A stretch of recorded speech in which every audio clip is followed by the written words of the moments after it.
Hey everyone, welcome to Equal Parenting Week. Happy Equal Parenting Week. We are on the fourth day of Equal Parenting Week, the first one ever, and it's been fantastic so far. I want to first of all say a massive thank you to everyone that has embraced the week, everyone that sees the importance, that's taken action, that's shared on social media. It's amazing to see it become a thing now, and it's going to grow and be massive, even bigger in years to come. So thank you for that. My name is Elliot Ray, founder of Parenting Aloud and Equal Parenting Week. Please do introduce yourselves. I know we have loads of people watching. This is our most anticipated webinar of the week. It's a very interesting topic. So please do put in the chat who you are, where you're dialing in from, and your particular interest in this topic. Why are you here? And what do you want to find out from today's discussion? So I'm actually in Clifford Chance. I'm in Canary Wharf. Funny story, I was doing a talk this morning at the Excel Centre with Jodie Brearley, and we were doing a talk about equal parenting. And I was due to do this webinar from the Excel Centre, but the organizer said, the Wi-Fi is really, really bad. I wouldn't stay here if I was you. So I was scrambling around to try and find somewhere to do this webinar from because, we can't risk the tech not working. It's too important. And Miguel and Augusta and Nina from Clifford Chance have gifted me this room. Now, the funny thing is they're actually down just in next door, 60 people next door in a watch party. So hello, Clifford Chance colleagues. I'll come and see you later. Thank you so much. So Equal Parenting Week is all about degendering caring responsibilities and creating equity at work and at home. And there are two main things that I think it's really important that we all kind of see as a thread throughout this conversation today and throughout the whole week. The first is that Equal Parenting and Equal Parenting Week is not just for married couples. It is for same-sex couple families, co-parenting families. It is for families who have children with additional needs. It is for parents with chronic health conditions. This conversation needs to be inclusive of absolutely everybody, and that's what we're aiming to represent today and throughout the whole week. The second is that equal parenting is not always a 50-50 utopia, unfortunately. It's not always us hand in hand skipping through the meadows with the rainbows and the unicorns. I wish it was, but it's not always that. And what it is the intention to come to the table and have conversations and make decisions that help both parents thrive at work and at home in a way that works uniquely for that family. So we have lots of going on this week. We had a launch event on Monday at Deloitte. That was incredible. I'm still buzzing from that. We've had a billboard campaign all around the UK. So if you're at a service station on the motorway, if you're in a shopping centre, if you're going just driving around, you might spot an Equal Parenting Week billboard. I want to say a massive thank you to Talon for the support on that. I've been so happy to see employers doing their own activities here at Clifford Chance, where I am now, Channel 4, Gusto early this week. So many organizations are doing their own internal activity, and that is so good to see. We want to make Equal Parenting Week like Black History Month, like International Men's Day, International Women's Day, something where we can all celebrate, amplify, discuss these issues every year. So thank you so much for the employers that are on board. And we have new research coming out, which I'll talk a little bit about in a second. And of course, on Saturday, we have Push for Paternity Leave.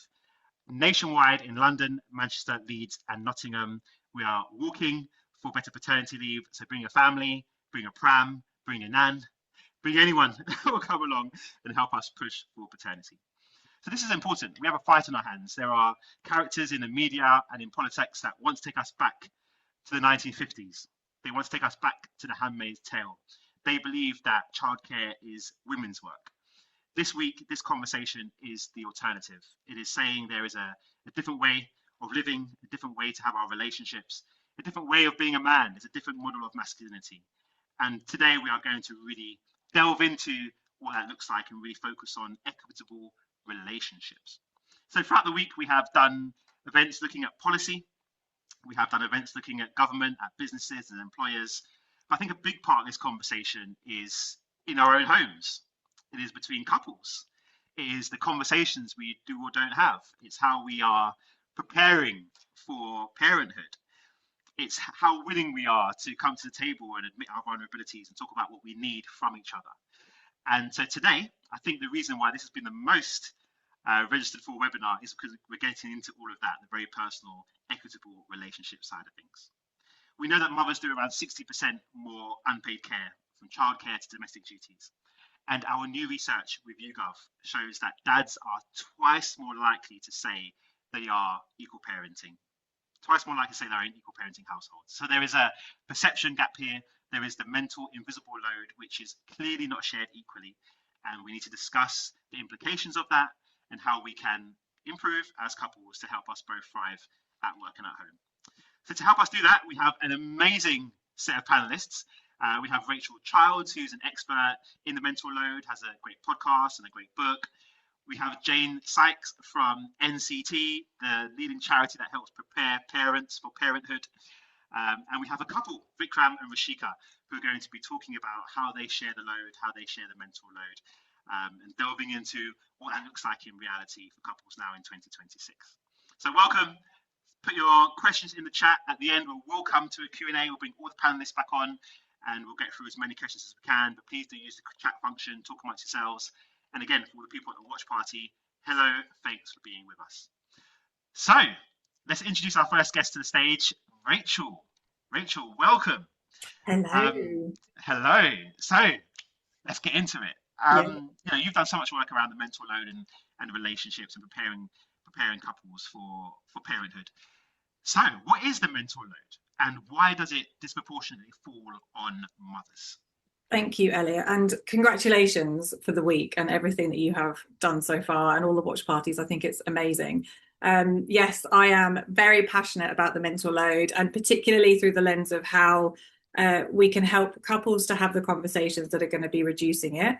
So what is it? Well, I'm really excited that we actually have a new definition of the mental load that is literally coming out next week in a book called Drained from author Leah Rapana. And she has done a lot of research to be further crystallizing our understanding of the complexity and the depth of the mental load and why is it so hard to kind of to pinpoint what it is that feels so overwhelming. And so her new definition of the mental load is that it is all of the emotional thinking work that we do that is tied to work, family, and life. And I think that is such a beautiful definition because quite often when we're talking about the mental load, we are assuming it's like the ticker tape to-do list of stuff that we are always having to organize or do or think about, and that it only relates to children and the fact, you know, the housework and the stuff that we have to do for the kids. But actually, we all hold a mental load. We all have this constant emotional thinking work that we are having to do that includes the logistics, but it's also so much more than that. And what happens is that when we become parents, it's that just amplifies and intensifies an overwhelming amount. And so there are three kind of core characteristics of the mental load. It's invisible. So it's internal, it's happening in your brain, which makes it so hard to share because nobody can see it.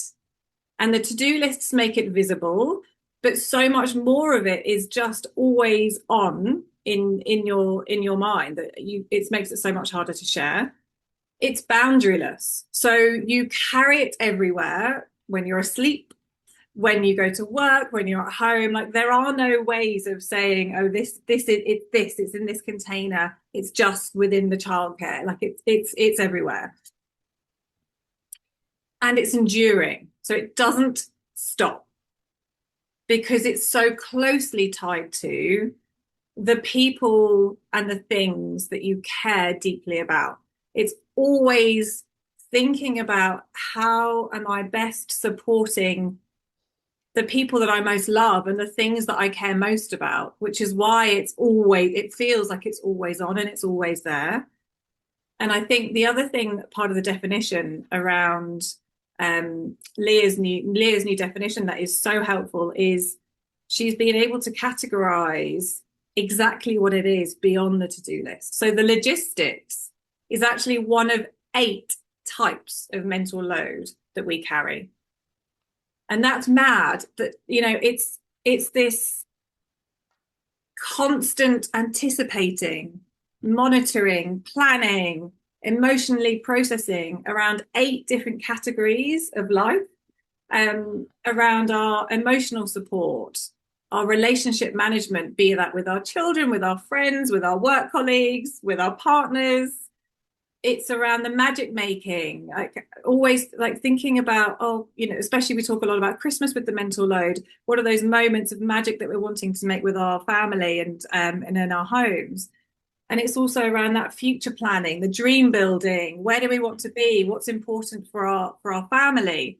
So there's so many different elements of it, which in itself can feel quite overwhelming, but actually having the categories.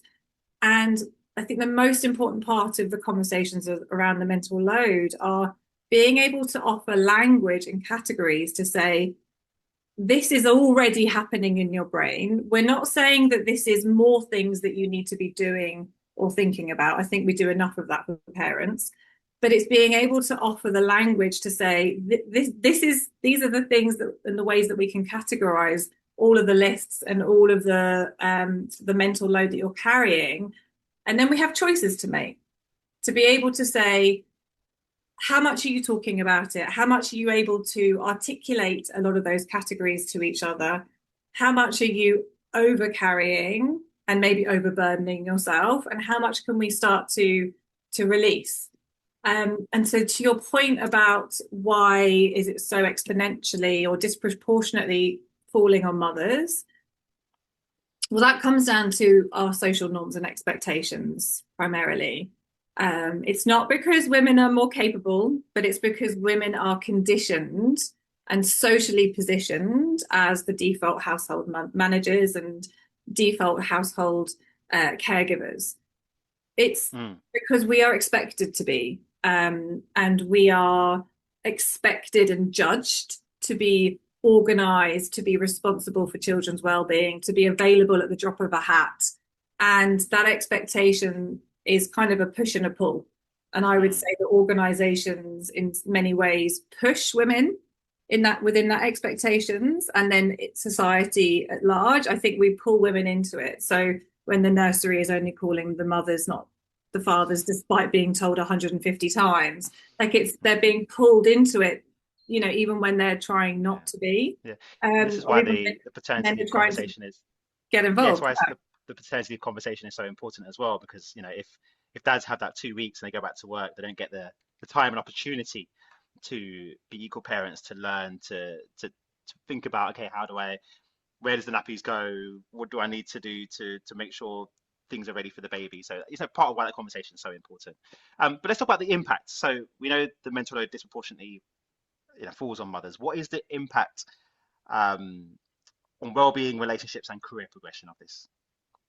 I mean, it's huge. So right now, particularly within the working parent population, 69% of the mental load still falls on working mums, and of that 69%, 52 are burning out because it's too much for any one person to carry. And women tend to be carrying a lot more of the emotional support for the family. So this is where it can weigh particularly hard beyond the ticker tape of the logistics, because it's the emotional burden that you're carrying, and that whether it's guilt or concern or worry or anxiety about not being present, there's that treadmill of never feeling like you're able to be switching off, and that's at the detriment of your health, and even down to being able to find and create the time for yourself, and passing that to your partner. So that burnout is very real.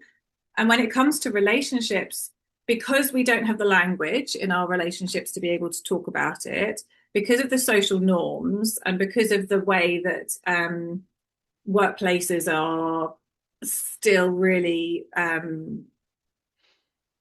I'd say, quite new in the conversations that we are having around equal parenting, and hence the importance of this week. There's that real strain on relationships. So we know 20% of divorces happen in the first 5 years of parenthood, because that really is the hardest transition when you're trying to navigate work, parenthood, your relationship. And we're not supporting couples and how to have better conversations and understand that actually it's not because your relationship is at fault, but it's because of all of these norms that are at play that are impacting on both of you. And so research that the Dad Shift did found that actually 39% of separated parents said that it was not sharing caring responsibilities that was a major factor in the breakdown of their relationship. And it's the couples that are finding that ability to be able to be more equal and to be able to have the conversations and to be able to share that are the most satisfied, because at least you know you're in it together and you're a team, and it doesn't make it easier. In some ways it makes it harder, but because you're having to have constant more conversations, but that satisfaction in your relationship is much, much higher. And then obviously women's careers are disproportionately impacted because of the mental load, because the expectation is that we are taking on the majority of it. And the reality is that we are taking on the majority of it. And so trying to find that balance of careers and parenthood when you are carrying so much is just not possible without being able to have greater equality in how we are actually sharing the mental load. And so I think it's impacting our stress, our relationship, and career advancement. And I think this is really, if we can get better at how we talk about and share the mental load and normalize it, it can just disproportionately improve all of those areas. Yeah, well said. We did hypnobirthing before the birth of our eldest, and there were maybe like 15 couples in that group.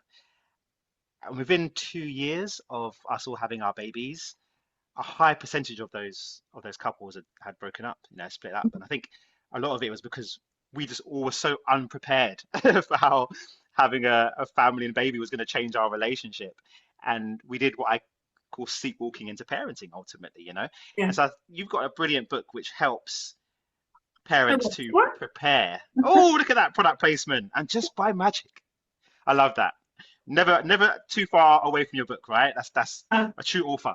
The book is brilliant because I think what it does is that it helps expectant parents to just think about how our relationship might change. What are the things that we should be talking about and doing and thinking about before our baby comes along, before we're exhausted?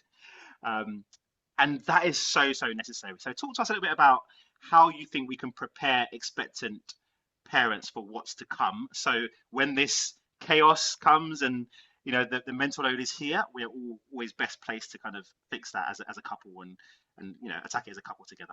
yeah, amazing. And thank you, Elliot. And I wrote Beyond Baby Talk, which it's the 12 date night conversations to have before the baby's born. Because when I was working in diversity and inclusion and the leadership development work I was doing, I kept seeing the impact of so many decisions that were being made by couples, by new parents, that were impacting their careers, and those decisions were being made within the first year of parenthood, and that was significantly impacting things later on. And so I wrote the book because it initially was about how do we help to just provide some of that education and understanding around the conversations that you need to have now, because we are sleepwalking into decisions without realizing the long-term impact. And then it became so much more than that, because it was then around actually seeing more about how much our relationships are being impacted negatively because we're not having these conversations, and also understanding that a lot of the conversations that we need to have might mean they're quite conscious, tricky choices, because we don't have better parental leave at the moment. And because our shared parental leave policies are so financially unsustainable for people, it actually makes it really hard to make better decisions because we don't have the policies and structures set up. So and I think lastly on the challenges, becoming a parent is so overwhelming. And certainly when I was becoming a parent for the first time, I couldn't even think about how the baby was coming out, let alone much more than that. And so I think we need to start simply in that antenatal process before the baby's born, just around getting comfortable, knowing that your relationship is going to change, knowing that actually decisions are going to be made, need to be made, and we need to start thinking more long term. But actually, it's about how do we work together as a team? How do we really communicate and support one another through the probably what is going to be the most challenging time of our relationship? We don't know what's going to happen yet. We don't know how we're going to feel. We don't know what parenthood is going to be like for us and what little bundle of joy we'll have. But how do we start to put good habits in place in terms of how we want to make decisions, and starting to open up conversations quite early about how do we both make sure that we are able to be equal parents, knowing the barriers that are in place for us. So if one of you is having to go back to work quite quickly, how do we carve out the time and space so that I'm not always around and you get to have time with the baby on your own, because I understand the importance of that for your relationship and for us to be able to be more equal and share the mental load. Yeah. So it's not trying to add overwhelm to already overwhelmed and that anxiety about what's going to happen, but it's just starting to gently say, how do we create really strong team structures in the way that we can be a couple and be parents together, and normalize it. Like, we just do not talk about our relationships, and we think we'll all be fine and we're great because we love each other, so our relationship won't change. And we need to say that it will, and we need to be comfortable with that. This could solve so many problems if we were to really invest in expectant parents, help them prepare for what's going to happen, because they don't know what they don't know, and we were very lucky. Before our eldest was born, and in our church leader gave us baby prep. We went to his house. He had 4 kids, and him and his wife kind of spoke through what we should be thinking about, and that really helped us. We had a traumatic birth experience and lots of issues through mental health, but that preparation, that conversation, and what we were able to discuss after that conversation was a game changer. So Rachel, thank you so much. We're going to welcome you back on after the Q&A, but round of applause everyone for Rachel. You've been brilliant. Thank you so much. Thank you. So building on that conversation around helping expectant parents, we had to get the UK's #1 charity that works with expectant parents, NCT, household name, I'm sure you've heard of them. We have Jane Sykes, head of marketing at NCT here, to talk a little bit about kind of how we can help and how NCT does, and the plans for developing that help as well. So Jane, welcome. Let's get straight into it. What are you hearing from expectant parents going through your program? What are you hearing about what they value in preparing for parenthood? Yeah, and I think what we have really found over the past kind of few years is that kind of there's a lot of noise at the moment around kind of, pregnant women and the maternity system and the failings of that maternity system. And so, kind of pregnant women and expectant parents are coming to us, and they have a real kind of like range of emotions, because, it's a really kind of like happy and exciting time. They can't wait. And some are fearful and nervous about how their lives are going to change. And it is this kind of like heady mix of kind of emotions. But we commissioned a parent experience report earlier this year to really kind of understand, what it is like becoming a parent in 2026. And what we found is that almost 9 in 10 new parents feel overwhelmed at least some of the time. And actually kind of 62% feel really kind of lonely or isolated postnatally. So there's a lot of work that we've been doing, through our antenatal courses, but also kind of in the information that we can give people to just make sure that they're kind of like properly supported as they kind of head into it. Because certainly I remember from my experience being pregnant, like I could just think about birth. Like it wasn't about kind of like what came afterwards. It was just like I was having to go through this enormous kind of thing and just wholly focused on that. And we do often find that in our courses, that's the thing that kind of people want to focus on. And as we all know, there's loads of information about kind of, birth and the kind of physicalities of it.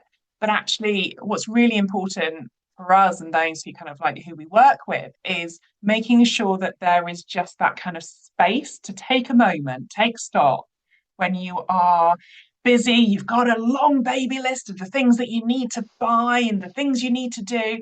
And actually, like, just take a moment. Why don't we just have like 15, 20 minutes where you can have a proper conversation, like Rachel was saying, with your partner about how you think it's going to work and how you might want it to work.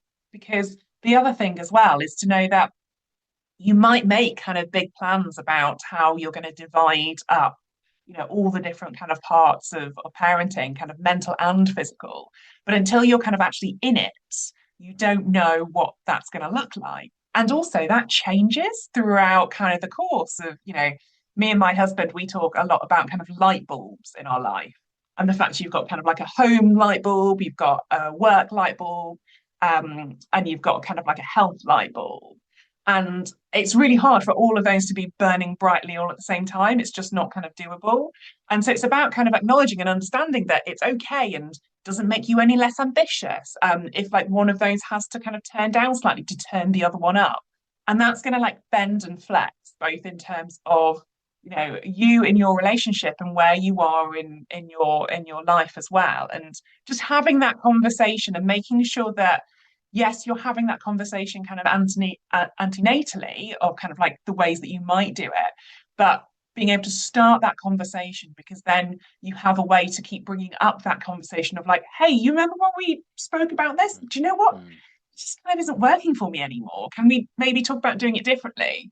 But if you've never had that conversation to start with, then it feels a lot harder to kind of have that talk. And I think that's the thing. It is about making sure that you're being honest both with yourself and kind of the guilt that comes with becoming a parent and how you manage all the things that you need to get done, whilst also understanding that you are a team in this. And I remember me and my husband, very early on, we decided that we were going to think about it in like shared utility. And this idea that actually like thinking about sleep, for example, it's not about me maximizing my sleep, but actually like how do we maximize all of our sleep? And maybe one of us needs it more at one point. And just this idea that it's not you versus them, because actually at this moment, more than any other moment, you need to be like a united pair. And that can be really, when you're exhausted and you're tired in those newborn heady days, that can be really hard to remember. But kind of like laying that out from the outset, I think is really helpful to then start have the conversations if it doesn't necessarily feel like it's being shared too. Yeah, I love that. Like when you have conversations from the beginning, then you know how to have them, ongoing. And things change. Kids go to school, Mm. life comes up, and we always have to continue to have the conversation about the load and Yeah. mental load as our kids grow up. So what is NCT currently doing to support parents to prepare for the mental load, and what plans do you have to build in more relationship elements in the future as well? Yeah, so it starts with our antenatal courses and our education. So we've just recently refreshed our antenatal education and moved more of the more kind of like practical kind of technical elements into kind of online kind of short form videos that you can kind of access at any time. But also it means that there's more space for those conversations and kind of like have those conversations facilitated. Because we find that's the bit that people really find kind of most useful, of just taking that moment so you can be together, you can talk about how things might work. And the other thing as well that we find is just, building that connection is really important, and finding people in the same boat as you has been hugely helpful. And then obviously we're most well known for our antenatal courses, but actually we're a charity, and we are here for kind of pregnancy, birth, and early parenthood. So we run a lot of community events for new parents when it comes to kind of baby cafes and walk and talks, and this just idea that you can kind of like, we live in this kind of digital world and it's brought so many benefits, but actually that kind of physical connection with other people who get it. Because another really important thing, I think, when you're thinking about that mental load and how do you work it between you and your partner, is that it's not just about you two. Actually kind of like having other people's perspectives, having people who you can kind of call upon and kind of sense check, like that is really helpful, and other people who get it.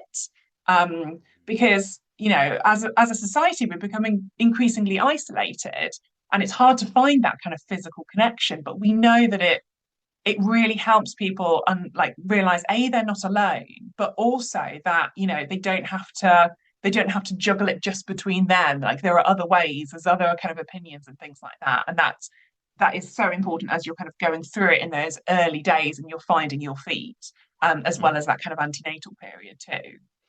Yeah, at the launch on Monday, we had Philips. They shared their Share the Care research, and a lot of it was just about community. And Mm, I guess in the Western world, maybe we've moved a little bit away from that. Some of us, yeah. for whatever reason, we don't live near our parents anymore, the children's grandparents. We don't have that community spirit of, I'll have all the kids on a Saturday afternoon. We kind of live quite Mhm. isolated lives now, and I think that does make everything a little bit harder. So Yeah. what would you say to that in regards to how we can build more I think community? What role does community play in sharing the load? I think community is so important. Like you say, like evolutionary, like raising children was a community activity. And it was something that we did. And slowly we have lost that. And actually my son was born 6 weeks before the first lockdown in 2020. And so I kind of really experienced that kind of lack of community like quite intensely in that first year. And one of the reasons why I joined NCT was to make sure that other people didn't feel that kind of loneliness that I did, because it's incredibly difficult. And community comes from lots of different forms, right? Like community is about, if you're lucky enough to have your family close by who can just kind of like help support, but it just makes that mental load a little bit easier. But it's also about kind of finding your community, who aren't your family. And it's one of the if I could just kind of like give one tip, it's about kind of like proactively going out and finding that community. I remember when my son was at nursery and we kind of like asked another pair of parents for their phone number. It was like dating or something like that. But like we're so glad that we made that first move, because they're now some of our closest friends because they get it. And I also think workplaces have a real part to play in that community as well, because we don't have that kind of that village naturally anymore, and so we have to kind of proactively find that village, and that can be hard when you've got loads of other things to do. And actually, you know what? You just want to sit in front of the TV at the end of the day, but like having those spaces and those people that you can talk to. So so you're not just putting it all on partner as well, I think is Mm. really important. And I would encourage people, even if they don't feel like they necessarily have it right now, that like how can you find ways of doing it? Is there a hobby? Is there kind of like people at school? Because we're all in this together, and actually that kind of shared experience can make it a little bit easier for everyone too. Yeah, yeah, I can definitely relate to the dating experience of meeting another new dad. Like, hey, you seem Mhm. cool. Should we meet up again? Yeah. Yeah, it's interesting. And I think what you're saying there in terms of community is so important. Maybe people at work can't necessarily share that mental load, but what they can help is us to process things, us to know that we're not alone in what we're going through, help us to contextualize our experience in the bigger picture Yeah. and have a moan, right? And so I think that's the value of networks, family networks in organizations. First and foremost, the ability to come together as community and talk. That is the key, and that is so, so, so important. So thank you so much, Jane. We'll bring you on at the end. So thank you. Okay, everyone that's joining, questions, put questions in the chat. Anything you want to ask about the mental load impacts, what we can do to improve it, please put that in the Q&A, and we'll come to your questions. So I'm really excited. We had to have a couple in this conversation. We could not talk about the mental load and not get a couple to come and talk to us about how they have figured their way out and how they are figuring their way through this minefield that we call parenting. So I'd love to welcome to the stage Rishika and Vikram, who are together. At home, I assume you're together at home. Yeah. So thank you so much for joining us. I want to kind of delve into your story a little bit. So Vikram, you spoke about going from full-time employment to building a startup when your eldest was young. Talk to us about how that helped facilitated you as a couple sharing the care and the mental load. What did that mean for your relationship at the time? Thanks, Elliot, for having us. That was an interesting period because I was about 6 months into a new role. and I had just lost my dad about 20 days before, and we were going to have our first child, Ravan. And there was just a lot going on, and because I was just 6 months into my new role, just under 6 months, I think, and I was not eligible for parental leave. So it was 2 weeks on paper in terms of parental leave, but I wasn't eligible for it. Um, so I decided to take about 10 days of parental leave, anyways, in terms not parental leave, but annual leave. Um, and then when we had Rivan, there were a few complications. Ruchika lost a lot of blood, because of which she had to be in the hospital for about 3 days. And obviously, I wasn't allowed to stay there with her. So out of the 10 days, I lost about 3 days in terms of bonding time with our newborn. Obviously, I was going back and forth between the hospital and home, but yeah, it wasn't spending the entire sort of time with him. And so after that, about 6 months later, I you know, decided to start a startup. So I moved away from my full-time role and decided to start a startup, and that was a game changer in terms of having autonomy over my time. I had so much flexibility. I had control over what I could do, could not do. It was all in my control, and that was a game changer because Ruchika was just going back from maternity, and she was taking on a senior role in a new company. So she was starting a new job, and so there was a lot of change there. So in some ways, I think we swapped roles at that stage, wherein I was sort of taking on a bigger share of the caring responsibilities, and she was sort of passing on that torch to me. Um, and during that phase, I think it wasn't something that we had planned for, we had talked about it. It was just something that happened naturally. I had more time, I had more flexibility, so I just took on more responsibilities in terms of caring for Ravan. So for example, there was one time when Ruchika had just started her new role, and she had to go on a work trip, um, and she was still breastfeeding. So we decided that Ravan and I would travel with her, and so that she could step out every now and then to breastfeed Ravan, and the rest of the time, Ravan and I were just bonding and going for walks while Ruchika was busy working. Mm. And we hear this story so much, people leaving employment to start their own thing because they get more flexibility. And I think that's why it's so important for employers to offer flexibility to keep talented staff, because we do want to stay with our employers as long as we can manage our life at home as well. Um, so Rashika, talk to us now about what does your relationship look like in regards to how you share the mental load, and how do you divide up tasks between you? So I think what Vikram shared about how it all started gave us an interesting advantage on sharing the mental load, Mm, because it wasn't, as he mentioned, like we sat down and we said, right, this is my responsibility, this is yours. But interestingly, at 6 months, when that switch came, when Vikram had more time with Ravan than I did, interestingly, he started becoming the expert. So everything that the equal parenting week talks about, we got an opportunity to experience that without logically planning for that. I think, as Rachel mentioned, I think there's a lot of invisible mental load specifically for moms, and I think a lot of it comes from the culture itself. So we are kind of in some ways conditioned to believe that a lot of this is our work. And we naturally also kind of end up becoming experts in it. But what's interesting is, when you let go of that expectation of perfection and hand things over, I think firstly it gives the other person an opportunity to try and fail, because even for us it's not like we knew it naturally, but we probably had more exposure, conditioning, etc. So I think the first thing around sharing mental load as a couple, I feel like that perhaps helped me as a person who was just letting go. There were moments, when I was like, Vikram, no, it's not like that. I wanted to say it out loud.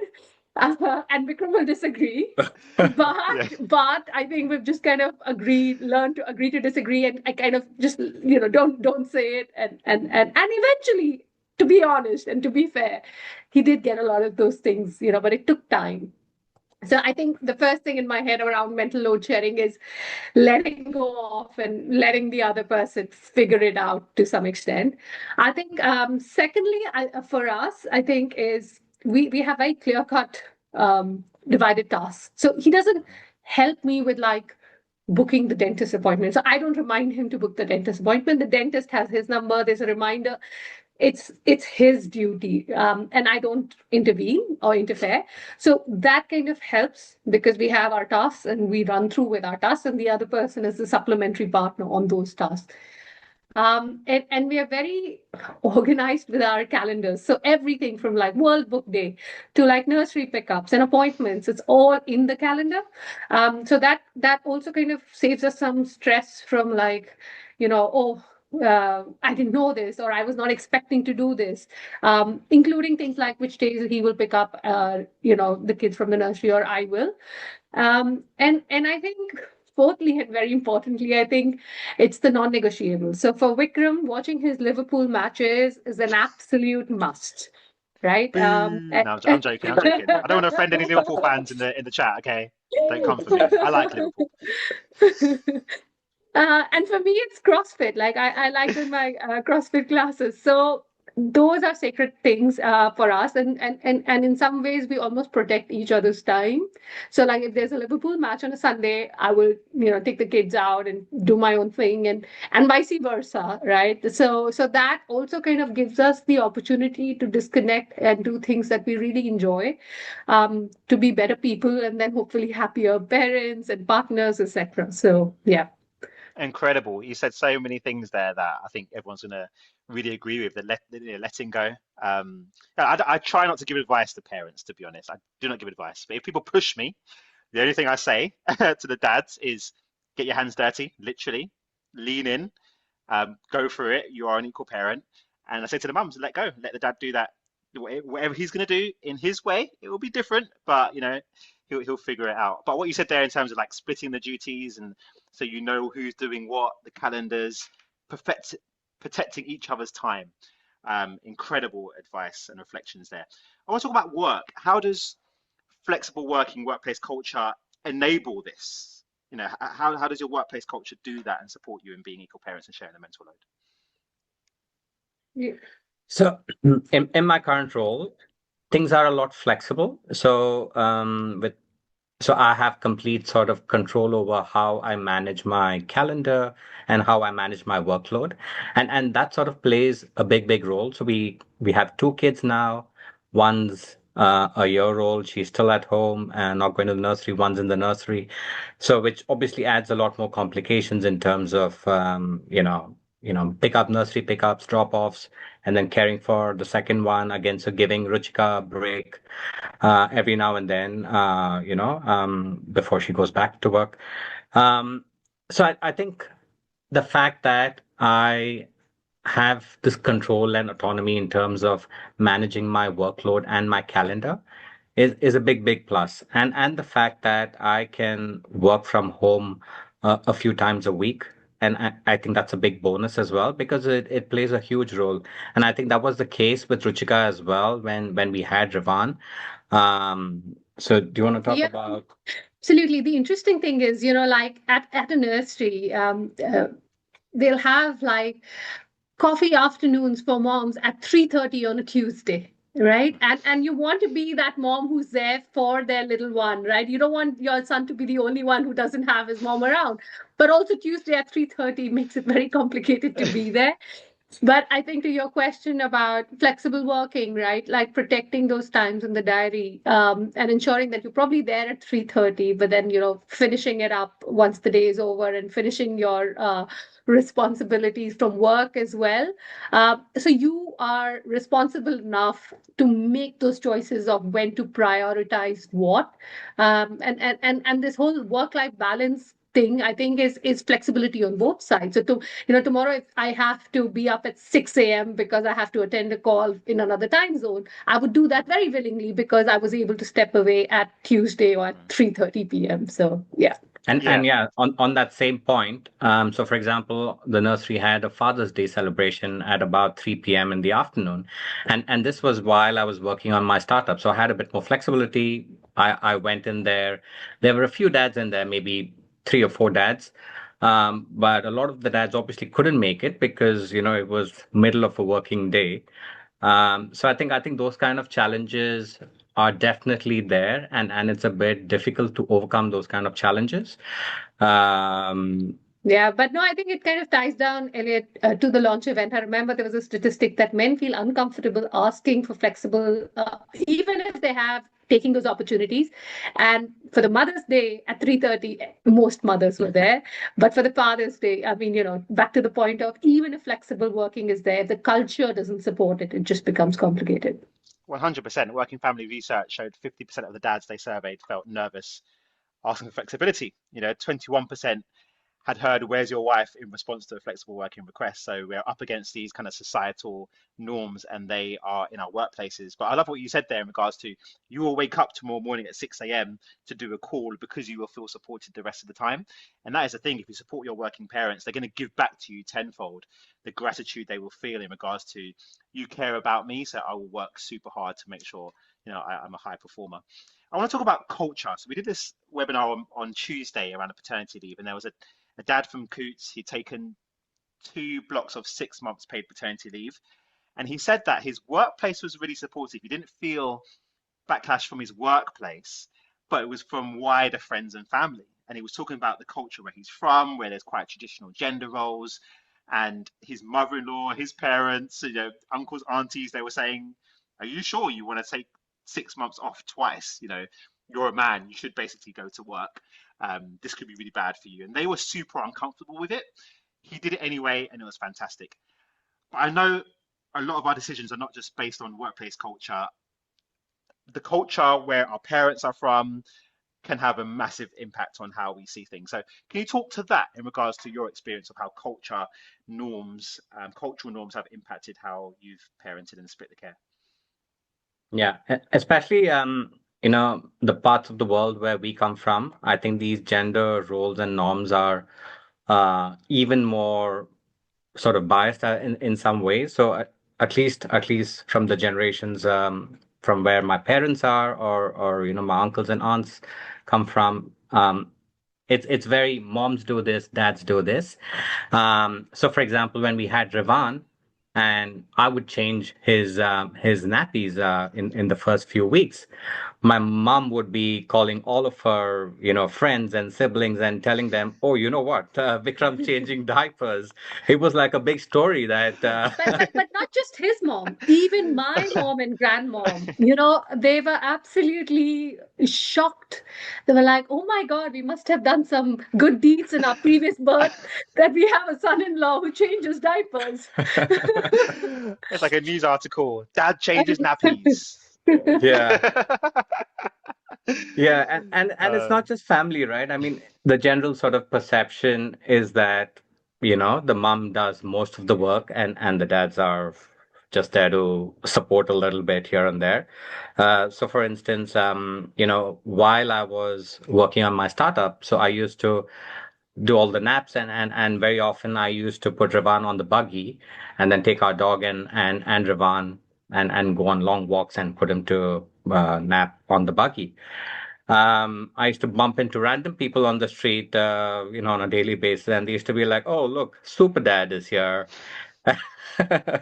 And for example, if Ruchika were doing the same thing, yeah, there would be no such Understandable. comments yeah. or things like that. And I still remember there was this one time where we were in Dubai. Ruchika's parents live in Dubai, and we were visiting them, and we were in a so we just finished swimming in a pool, and then I had taken Revan to the changing room to get him, give him a shower and get him dressed. There was a man in his late 50s, possibly, and he just started chatting with the two of us, with Revan and I. And then he was like, "Where's his mom? Why are you doing all of this?" And I tried explaining to him that, what, we both do things, and it's just something that he couldn't comprehend. Mm. And I think when it comes to like cultural and family norms, what we probably need to appreciate, and we have learned to appreciate, is that we are in some ways breaking, the norms that were previously set out. And so there is a lot of judgment. There's no taking, and when I say judgment, not just from random strangers, it's from family, it's from people around because they haven't seen, a way of working which works like this. I think it works well for us, and very often we've just kind of said, it works for us. We're not going to let the noise impact us. Now, I will be lying if I say it doesn't impact us all the time. But very often we're able to kind of shut it out and do our thing. Sometimes we get impacted, but then, it's a matter of having the conversation and moving on because it works for us.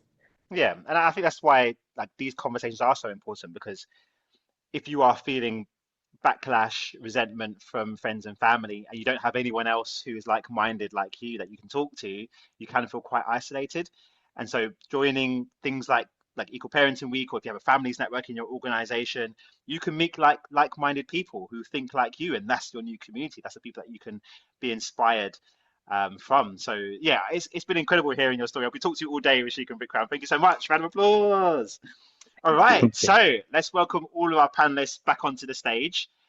We've got 8 minutes, so we're going to rattle through as many questions as we can. So I'm going to ask you kind of quick fire questions. I'll pose them to different panel members, and we'll try and get through as many as we can. Okay, so Rachel, quick one for you. What is your advice for avoiding duplication of the mental load in a couple? Avoiding From Jess. duplication is clarity. So I think it's about identifying your strengths as a couple. So what are the things that you're really good at, that you enjoy doing, and how do you divide by domains? So not avoiding duplication really is like not to say, okay, well, I'm going to do all the cooking, but you have to buy everything. Well, then you're both having to think about it. So how do you divide the domains around the house? Like when it comes to the to-do list. I heard one couple in Melissa Hoggenboom's book actually divided by children. So they tag team, split by children and decided, well, I'll do all of the admin for that child. That could be a way to do it, perhaps. But it's about the clarity and the way that you are dividing responsibility and accountability for all of the noticing, the monitoring, the researching, the doing that relates to specific domains of the house or activities that you'll need to be getting involved in. And it's the constant communication on a weekly basis to be sharing and talking about what's going on, what's on your mind, making the invisible visible, and how you are then dividing and conquering on that, and really leaning into it, because it's not all about men taking on more. It is also about women letting go and realizing the gatekeeping that we do, as well as actually that invisible that is harder for men to see, who haven't been able to be around to pick it up. And I think we need to both appreciate that. Great advice, thank you. Jane, I got one for you. This could be a tricky one, so apologies in advance. Okay. But what word or phrase would you ban from conversations about equal parenting? Oh, that's a great question. I know. Ian, thank you, Ian, for the question. I've seen in the chat people say kind of like hands-on dad, and no one ever says kind of hands-on mum. And I think there's a real fine balance, right, between like appreciating more equal parenting whilst also kind of that also needing to be an expectation, because two people make a baby, and so in order for kind of like the baby to be looked after and the child to be looked after, you kind of need to keep that kind of like thought in your mind, and so this idea that it's a surprise when when part of the kind of person in the relationship is helping, that should just be an expectation. But I think kind of what Rachel said, the challenge being also being able to kind of let go and kind of like knowing that it's okay to have things being done differently, and they might be done in a different way than how I would do them, but that's okay. And it's almost, it's not dissimilar to if you're at work and you step up from being to being a manager and you aren't doing all the work anymore. And you have to let go and know that that will still get done, and you kind of have to trust. And if you've built up enough trust to have a relationship and have a child together, then kind of like I think it's keeping that in the back of your mind as you go through this and knowing like they've got it, like they will be able to do it. It might be different, but it's okay. Brilliant. Brilliant advice. Thank you so much. You navigated that tricky question very well, Jane. Well done. Okay, so Or Alex someone else's Trippier. answer. Yeah, exactly. It's a good way of going about it. Alex, hey Alex. Alex has asked to Vikram and Rashika. So you're reflecting on the fact that the Liverpool games. I'm sure men probably have their equivalent of the Liverpool games, their protected time to do their activity. But Alex is saying that Rashika, in your CrossFit, probably mums have less activities that are ring fenced that they do. So the question that Alex is asking is how can we encourage more dads to protect their partner's time to do things like CrossFit? What do you think? I think I think there's a lot. I think the first thing is it comes down to conditioning. I think in general, like if I think of even my friends, um, taking out time for yourself as a mom, it's almost there's so much guilt associated with it, right? Because if you're not being a mom, then the only other time is like when you're doing things like sleeping, eating. So I think to kind of detach yourself and say that you are a human being as well.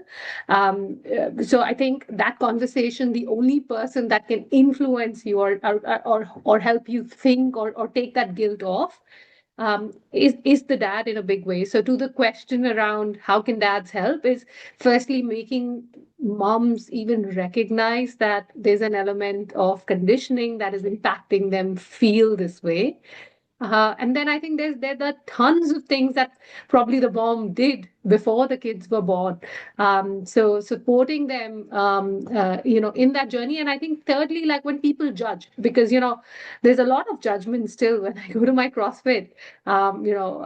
It's almost like a frivolous thing that I'm trying to do while my kids are at home alone with my husband.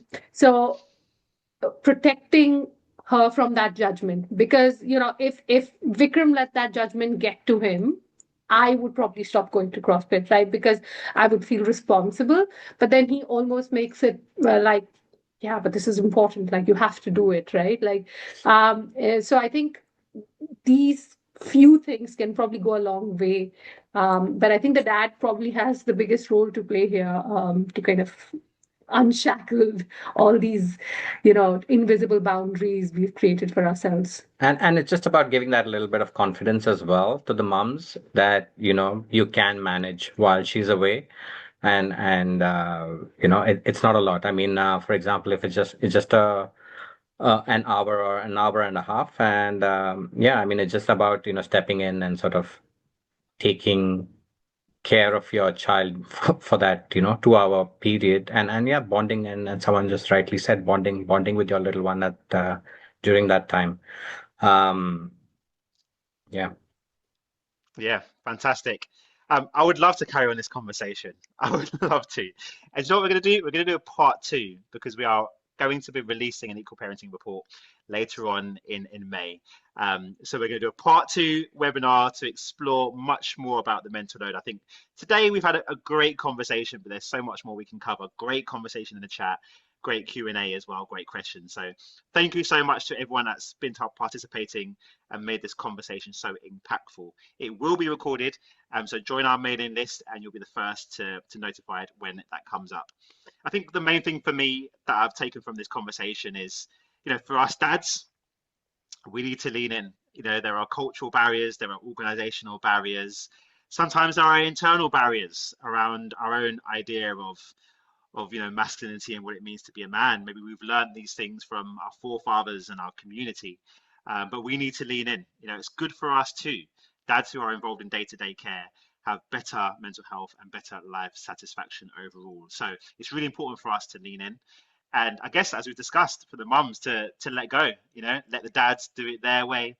My wife was brilliant at the beginning. My daughter was 6 weeks old and she was like, yo, take her out, take her out, do your own thing. I trust you 100%. And it's never been a conversation about who's allowed to do that, who's allowed to do this. we've always been equal parents, we've always trusted each other wholeheartedly and supported each other. So, you know, I think in 2026, parenting is difficult. Relationships can be tricky. We are up against a lot with housing and the cost of living and, you know, geopolitical events, lots going on that makes it very, very tricky. And many of us are in the sandwich generation where we have aging elderly parents and young children. It can be really, really challenging. But I think today what we've heard is that we put each other first. You know, we sacrifice for each other. We do our best for each other. And whether we are married, co-parenting, whatever situation is, we put our children first and we find what equal parenting means for us. So it's been so good. You know, I was very, very keen to have this conversation about relationships. I think we've done a great job. So thank you so much. Vikram, Rishika, round of applause. Jane, Rachel, everyone at home, come on. Yeah, in the chat emojis. There we go. There we go. You've all been brilliant. So thank you so much. We have much more coming up. Equal Parenting Week tomorrow. We have our dedicated co-parenting webinar. We're talking to a couple and a couple of organizations that do work around supporting separated parents. And of course, on Saturday, push for paternity leave. Bring a family, bring a pram, bring a nan. London, Nottingham, Leeds, Manchester. We are taking to the streets. It's going to be a fantastic day. So please come along and support that. So thank you so much, everybody. It's been a real, real pleasure. See you again soon. Take care.